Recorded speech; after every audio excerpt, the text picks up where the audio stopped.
We will be going quickly through some concepts today. So, you know, feel free to ask questions as we go, but we'll try to kind of get through some baseline stuff so that we have time for discussion and reflection, and then can continue the conversation beyond this call as well. So with that, let me go ahead and share my screen.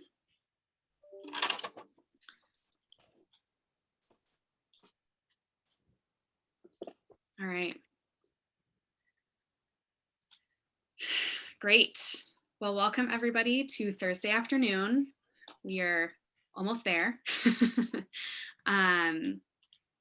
So this is our first in kind of a series of professional development sessions that we're putting together for all 5 core collaboratives. And our goal with these sessions is really to build our collective muscle as a group of, a network of over 100 partners that are involved in this core work, to really build our collective muscle across this network in the practice of collaboration and systems change. And to Jen, we have recognized that we've hit a lot of theory in the past, and it's maybe not been as translatable or relatable or like generally understandable. And so with these sessions, we're going to try to make it really practical. And as we do these sessions, we would love your feedback on whether you find them helpful, what you find helpful, what we can do to make them, more of a value add to everyone. So please feel free to share those things, and we'll reach out asking for that information as well, because we want to make sure that, we're using everyone's time well, and again, being a good capacity building partner. So today we will be talking about how to balance program and system interventions. Oh, hang on. There we go. So before we jump in, we just want to acknowledge that we in the Everett area and up and down this stretch of the coast of the Salish Sea occupy the ancestral lands of the Coast Salish people, in particular the Tulalip, Snohomish, Stillaguamish, and Soxhawtl tribes, who belong to this land and have stewarded it since time immemorial. So we pay respect to their elders past and present. Okay, so our agenda for today, we'll do a pre-poll for to try to cut down on all the SurveyMonkey links that you all would otherwise receive. We'll do some context setting, so really kind of getting a baseline of the content, and then do kind of a reflection and discussion activity post-poll checkout question. So with that, I will start this poll.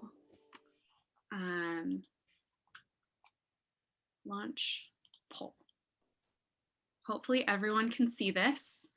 The questions are up on the slide deck as well. So just take a minute to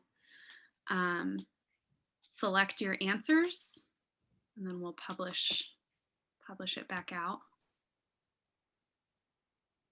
Is everyone seeing the poll? Mm-hmm.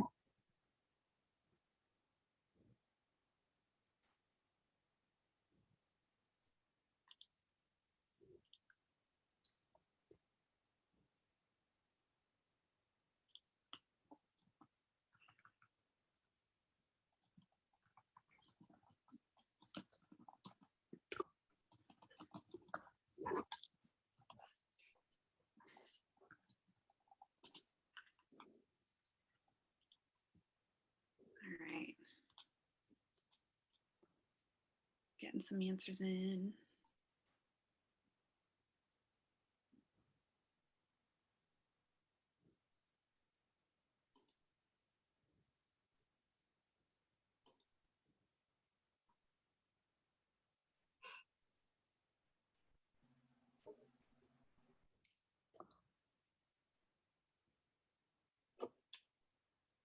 A few more folks that we're waiting on before I close out the poll.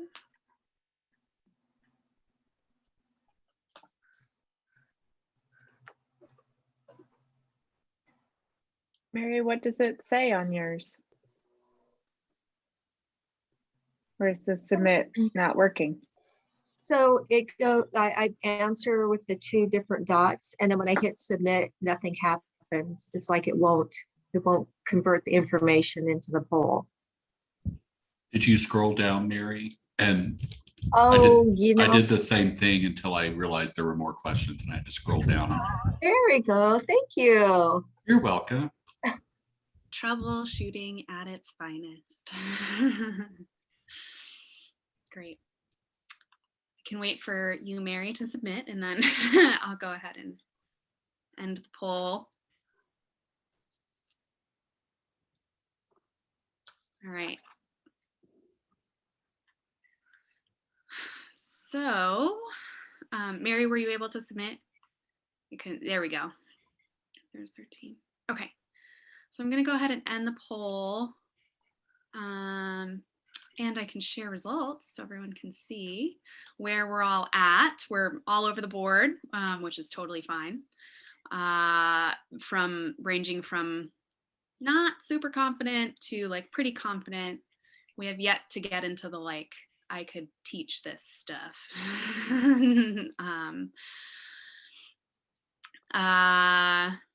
Knowing how to engage in systems change conversations with a collaborative, not feeling super confident about that, kind of unsure, and then agree.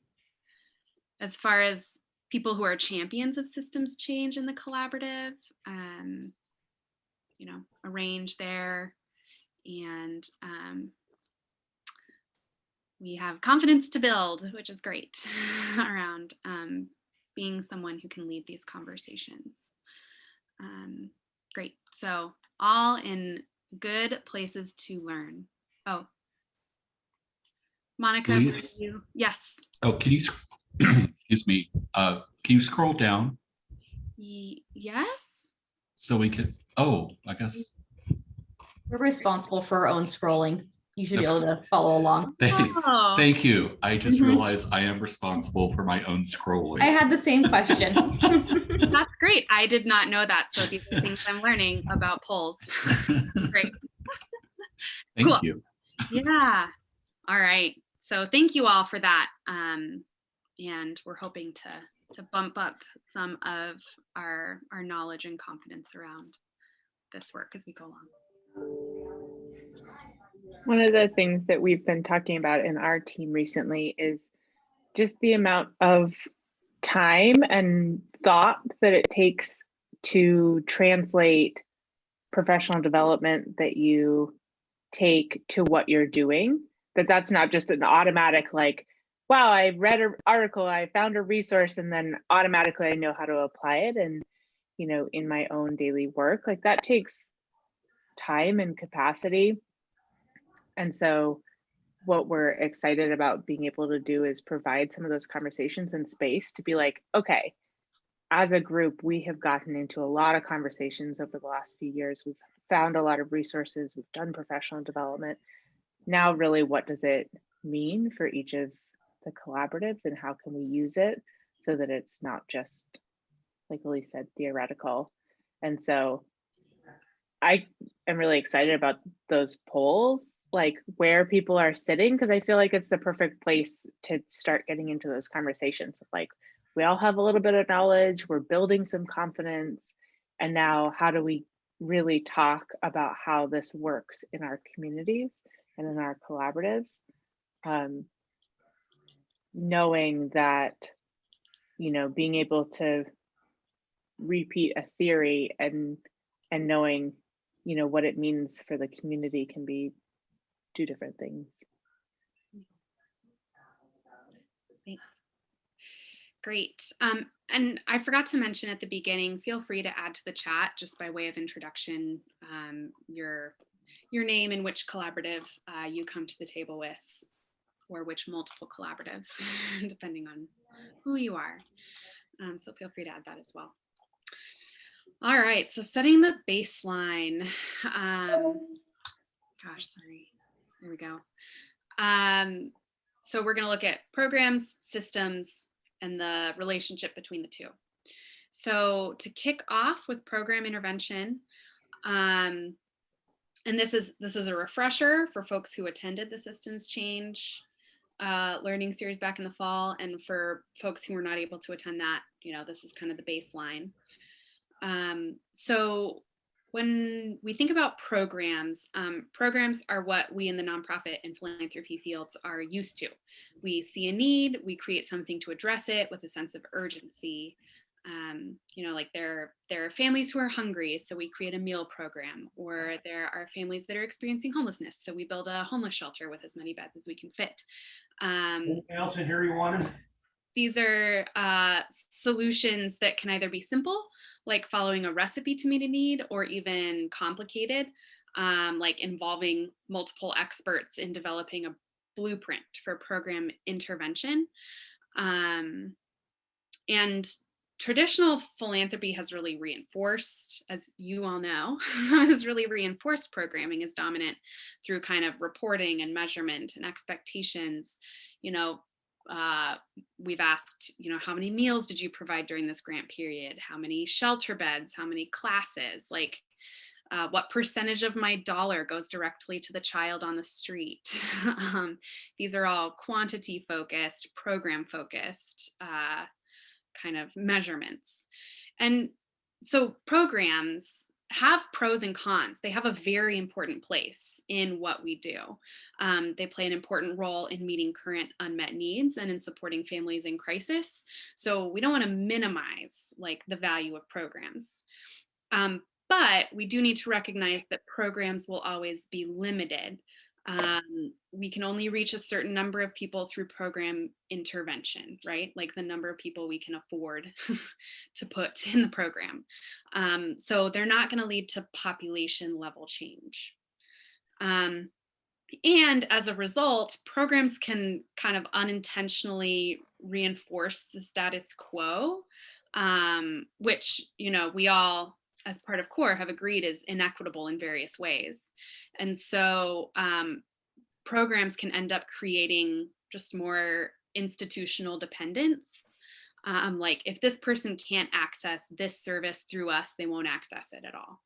And so they also don't address like root causes, as far as stopping the flow of people into these situations where they're needing these programs. So pros and cons to programs, just to be aware of as we are using them to their fullest. So systems change, on the other hand, is shifting the conditions that hold a problem in place. So systems change is not a blueprint or a linear intervention. We're not working in a machine. A system is a dynamic environment made up of relationships between different people, entities, players. Like actions cause reactions. I'm just thinking of like atoms bumping up against each other, if y'all were in physics ever. But that's one of the reasons why continual learning and innovation is really important to systems change, because again, what we're doing, the work we're doing, and the system we're working in is dynamic. So in systems change, we're trying to get to the root cause. And relationships are key to systems change, as well as power dynamics, which are important for kind of tipping or shifting different pieces of the system. And systems change aims for population level change. So when we talk about population level change, that can sound really intimidating, like really big, but really it's just a broader target group. So to use examples from our own core collaboratives, for ISA, it's seeking to ultimately impact all students experiencing homelessness in Everett Public Schools, which is about 1,000 students, versus just the subset receiving services from ISA navigators, or seeking to create change for an entire neighborhood or community like Casino Road or Darrington, versus just the families receiving services from navigators at those partner agencies. So systems change comes in all shapes and sizes. So there are many different opportunities to engage in it, but all on a local scale. Like it doesn't have to be a glamorous you know, like nationwide policy change. Like there are very local bite-sized chunks of systems change that we can do as collaboratives. So the difference and relationship between systems change and program intervention. This quote by Karen Pittman at the top of this slide here is one that our team has found super helpful in framing these two things. So program intervention helps people beat the odds, and systems intervention changes the odds. Karen Pittman brilliantly said that. And so like in my very visual mind, I see programs as like giving people a leg up and over a barrier when they run into it in order to succeed.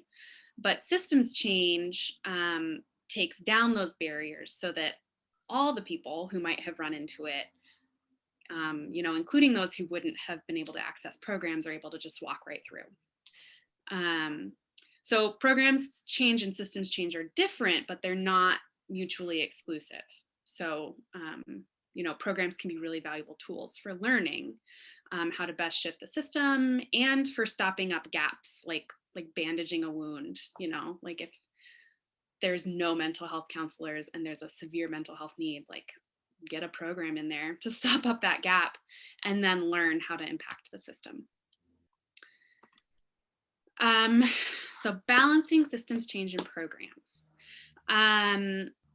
In the collaboratives practices of core work, and I would say even in how the United Way of Snohomish County has talked about core work up to this point, you know, we've largely been focused on breaking down silos, which is a really good thing. And it's a great starting point, but I think it's good to recognize that it is a starting point. And we need to move beyond program alignment, which program alignment leads to incremental change. But just dealing in incremental change, like that smaller kind of change internal to systems, is not going to create a big shift in the status quo that we want to see.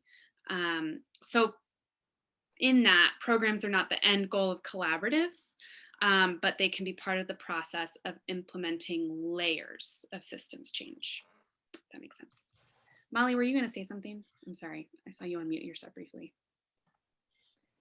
Oh yeah, I was just going to bring up that conversation we had in AFARA the other day, which this is just how I frame it in my mind, is like, what are you doing to support the family right in front of you? What are you doing to be better at supporting the next family you're going to meet? And then what are you doing to support a family that you will never meet?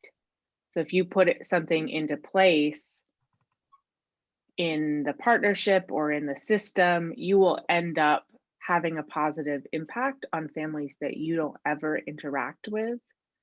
And so, you know, really, like, I see collaboratives doing a little bit of each one of those things.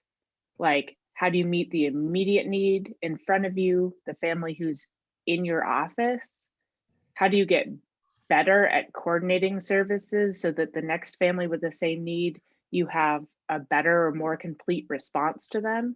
And then what are you learning from it to do in between working with families, so that there are some families who never need to come to you with that need, that get a benefit without, you know, ever interacting with the collaborative. And that's kind of what you're talking about, of like, something ISA does might impact the whole Everett school district. They might do something that helps a family in maybe even a school that they don't work in directly, you know, a family that's never going to interact with a collaborative. And that's kind of where we get into that systems change. Mm-hmm. Yeah, thanks. Great.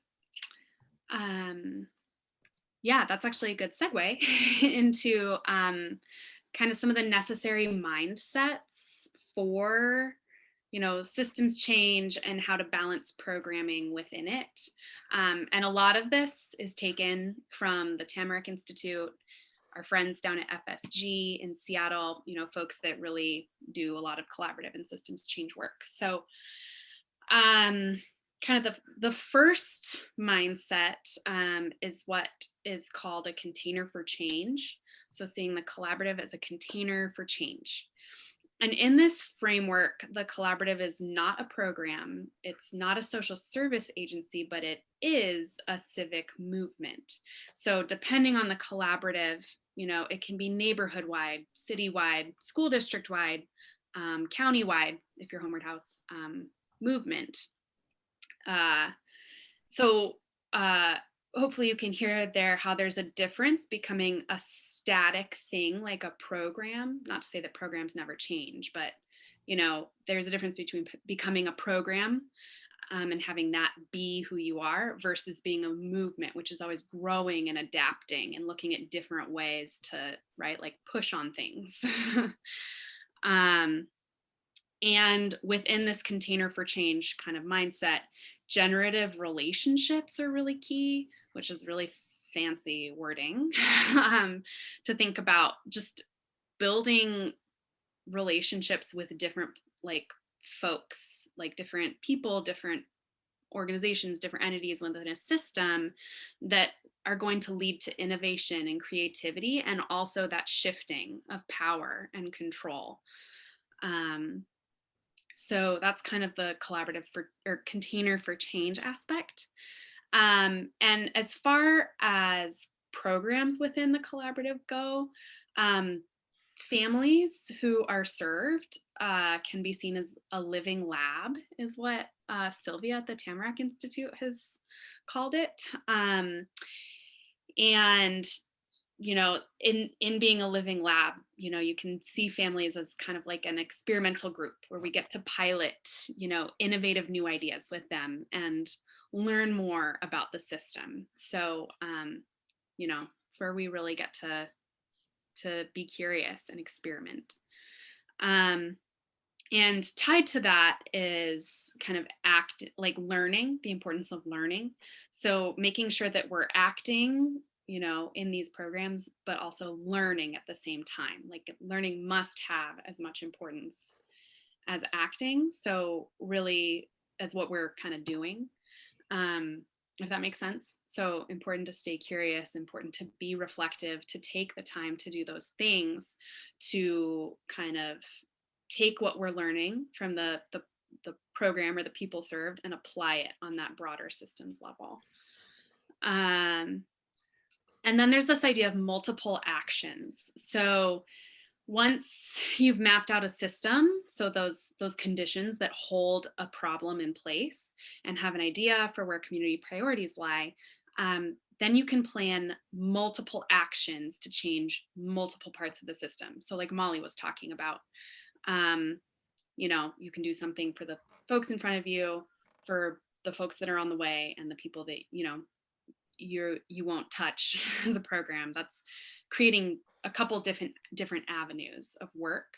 And that's kind of this idea of chunking and linking. So you're chunking out different parts of the system and linking your work together over time so that you see, you know, this broader shift, like overall in what you're doing. So yeah, important to kind of approach a system from different angles.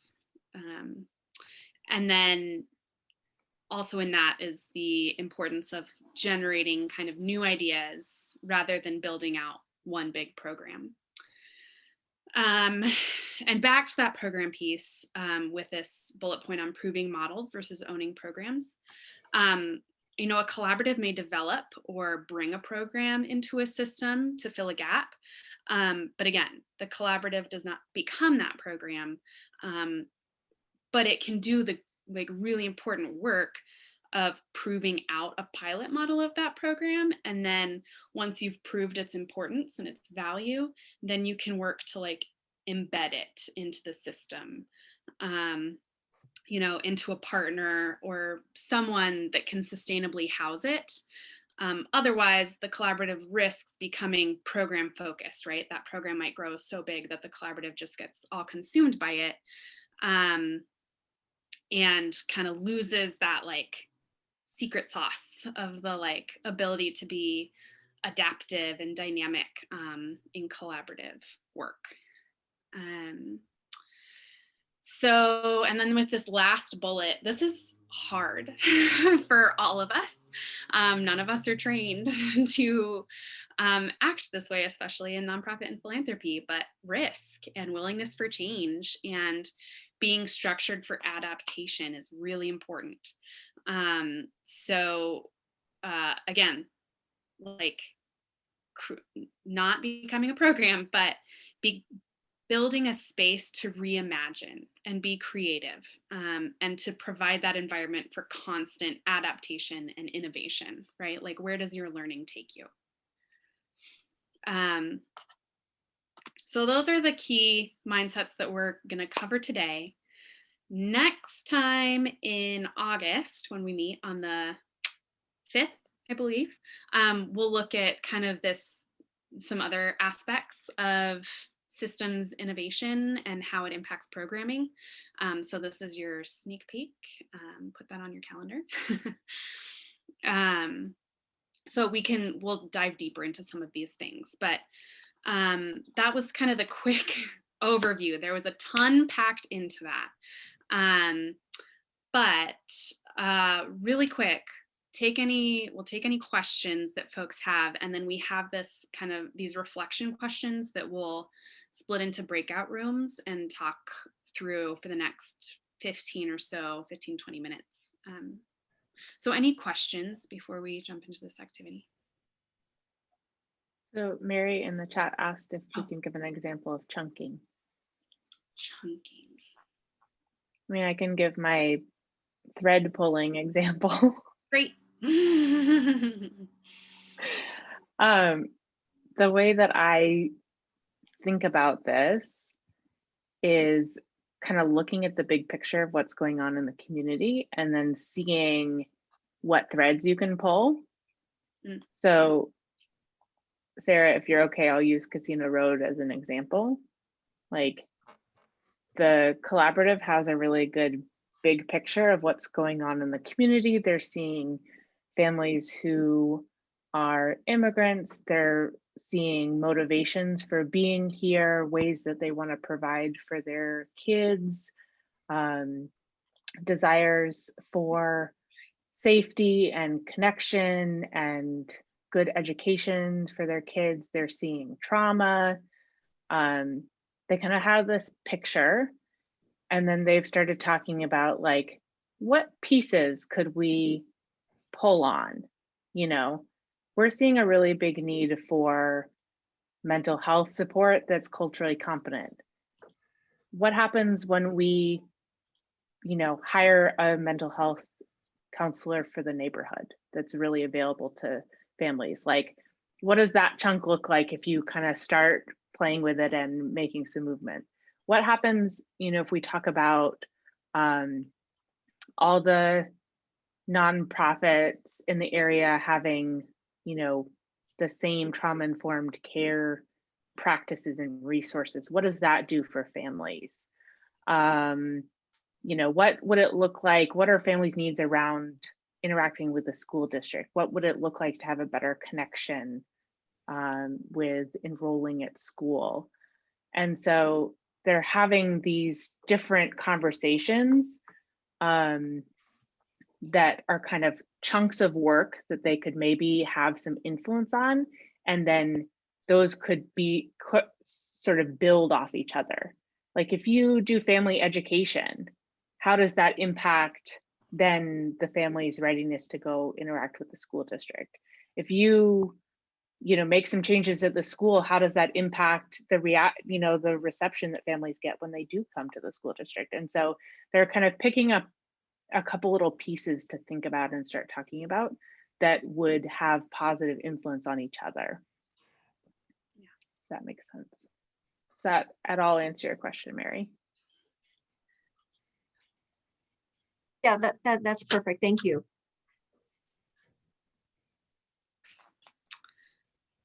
Any other quick questions? We're on a tight schedule, but I don't want to curtail anyone's curiosity. Yeah, Melissa. I was just going to ask Molly, can you just repeat those 3 questions you gave? With the first one, what are you doing to support the family in front of you? And then the other 2? Yeah, I mean, this is not like research back. This is just the way Yeah. that I frame it in my mind. What are you doing to support the family right in front of you that's expressing the need? What are you doing to plan to better support the next family that you're going to interact with? And then what are you doing to support families that you will never meet? Great. Thank you. Great. All right. So what I'm going to do, so with these reflection questions, I'm going to break everyone up into breakout rooms, probably groups of 3, because we don't have a ton of time, but I want to allow for some good discussion. You all might not get through all the questions. That's fine. I'd recommend, I'll send out the PowerPoint after this and can send out those questions. And if you're able to take more time to reflect, would highly recommend that. Especially if you can't get through everything today. But I did add into the chat a link to a Padlet, if you all have used that before. So in the Padlet are all of the questions. So if you all, I can send you into your breakout rooms.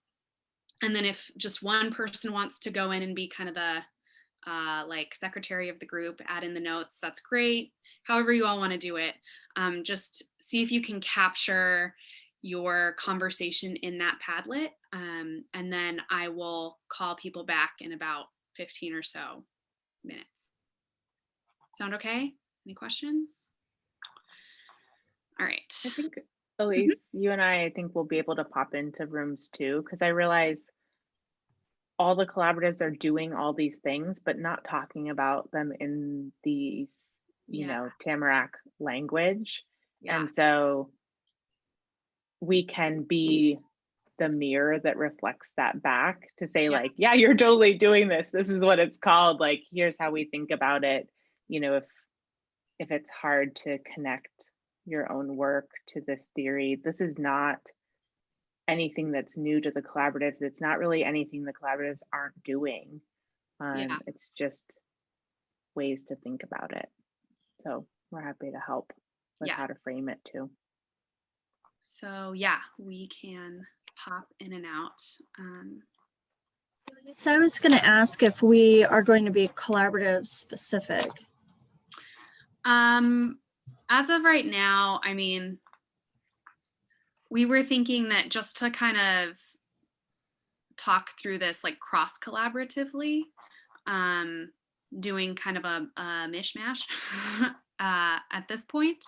But I think that, you know, it could be good if we wanted to go deeper, collaborative specific, you know, bringing these questions back to the next collaborative meeting or whatever that might look like, to go deeper as a full collaborative group. You know, there are other ways that we might be able to do that. But yeah, thanks for your question, Monica. Also because certain collaboratives have a lot of people here and others don't. So. All right.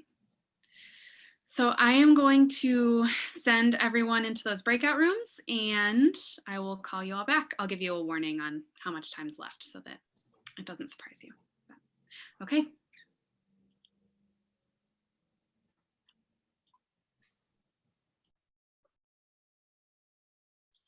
Resume the recording.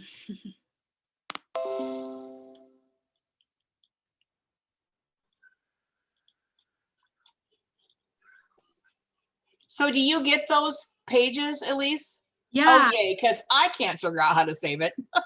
Fine. I did figure out how to screen share, though. That's great. Yeah, That's what it's done. that is major. Great. Cool. Well, thank you all. I am sure that was not anywhere near enough time for you to do more than scratch the surface, but I will share out that Padlet with everybody. And then can also share out the questions for, you know, continued thinking. Feel free to reach out to the folks who you were in group with if you want to continue the conversations that you had there, or bring it back to your collaborative. You know, again, we're trying to build a network of partners in practice here. So you all are doing this great work and have a lot to learn from each other. We all have a lot to learn from each other. All right. In our final minutes, any kind of main like ahas or, anything in particular that pinged you or any next steps that you're super excited about? Or did you hate I put it in as exciting an aha, but it was one that, I need to ask, if we don't have system change goals as part of our goal setting process, we're not going to change any systems. And so that would be the first step, that saying, okay, what's one or at the most two system changes we ought to be focusing on this year, and create a goal for that and put that as part of the program, delivery also that we're doing. Yeah. And Jim, to that, I'd like to add, we were just talking about it in our little group. It's easier said than done to center racial equity. It's every day. It's an everyday task. So if it truly is an objective and we're living to it, we have a lot of work to do, but it has to be front and center in the work. Yeah, we've talked about, at least within United Way, how to make equity, racial equity, our how versus just a what. That's definitely a muscle to build also, how to grow into making that how we do all of the things. So. Right, and I think it takes some work, because we have to understand why. People are very afraid of the word race in front of equity. It's like all of a sudden I have to explain myself for why, and it scares too many people. So I think, part of this work is for us to build that shared understanding and language on the why. Because I would venture to say, as many people as we are here, we would have a different explanation for why the statement racial equity.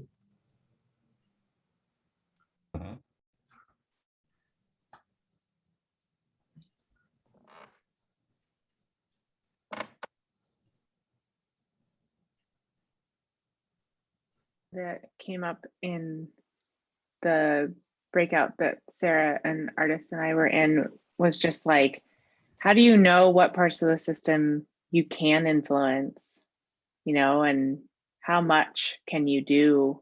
How much do we have control over, or, push or pull on?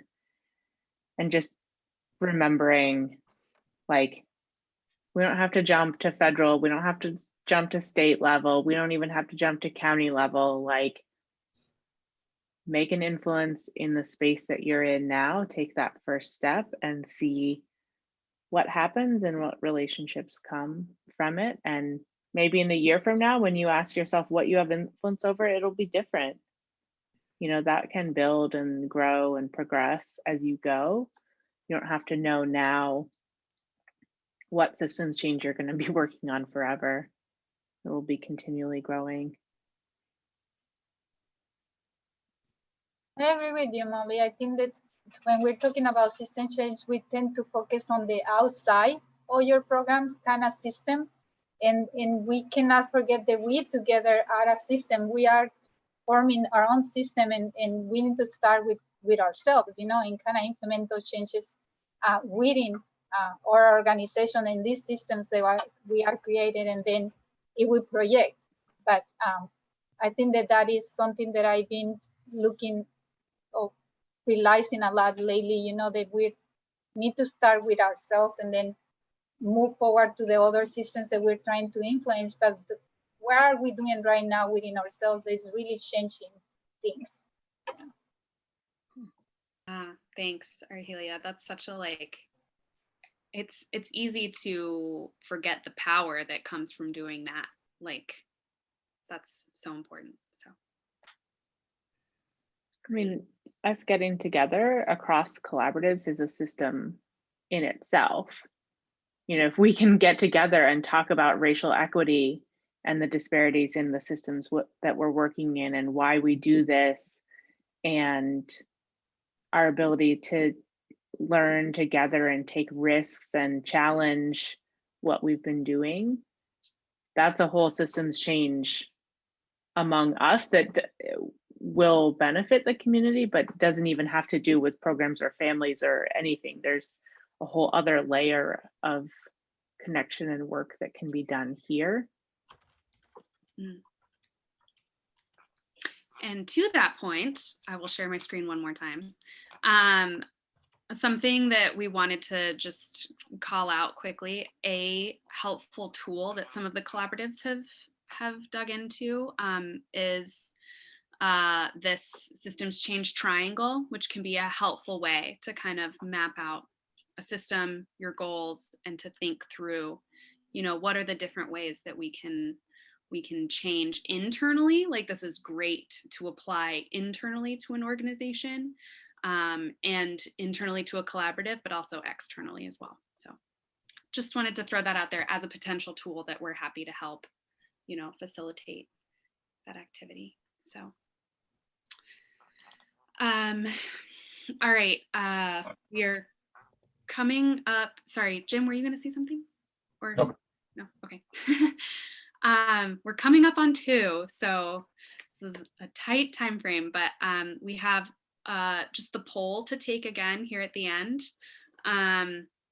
But I'll be sure to send all of this stuff out to you, and then would love to hear feedback and thoughts from you all on how this went.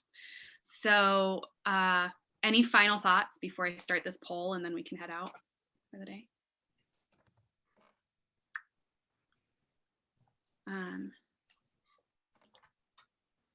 Poll 2. Okay, these are the same questions, so we're just checking to see if your answers would have changed at all in the last hour. So.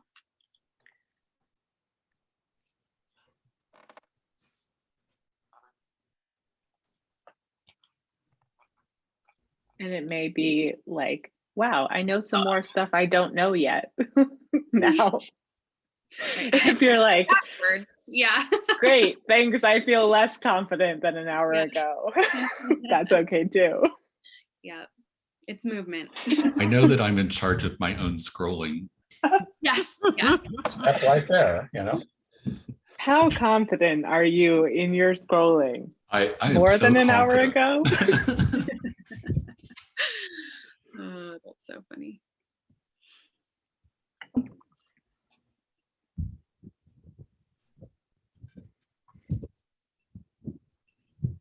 I really believe in the power of our mental models and our relationships. And so just the fact that we can get together and share time and space and laughs, I feel like that's a systems change in itself.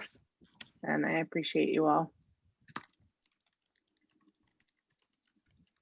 I just want to say thank you. And also, you know, all of us are coming out of COVID. We're moving into a different direction. And so just knowing that we have this system and these partnerships in place, I think will be really helpful as we navigate the future, because we've never been through this before. So I appreciate all of you. Thank you.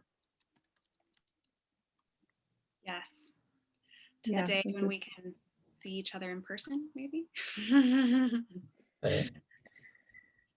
This is a wild environment to talk about programs and systems in. Yes. Because Molly, everything is on fire. I was just thinking, Molly, that this is way too short of a meeting to talk about this, you know? Like, oh, I was like, oh, it's done. It's an hour already. You know, that was quick. Yeah. I mean, if you would recommend lengthening them, we were trying to figure out a good amount of time that like people could join, but it wasn't going to be like a massive drain. So good meeting. Yeah, 1 hour is tight, but if you have recommendations on timing, let us know. Our thought was, don't just dump a bunch of information and then leave a lot of space afterwards to kind of process it. Like, share a little bit and then process a little bit and then get back together and talk a little bit more. So that's an experiment. We'll see if that's the best way to do it for this group, but that was our thought. Great. Well, here are the poll results, and I will follow up with an email Lovely to see you all. So glad you could join. Thank you for taking time for this. Thank you. Yeah. Hope you have a good afternoon. Bye-bye. Everyone. Thank you all.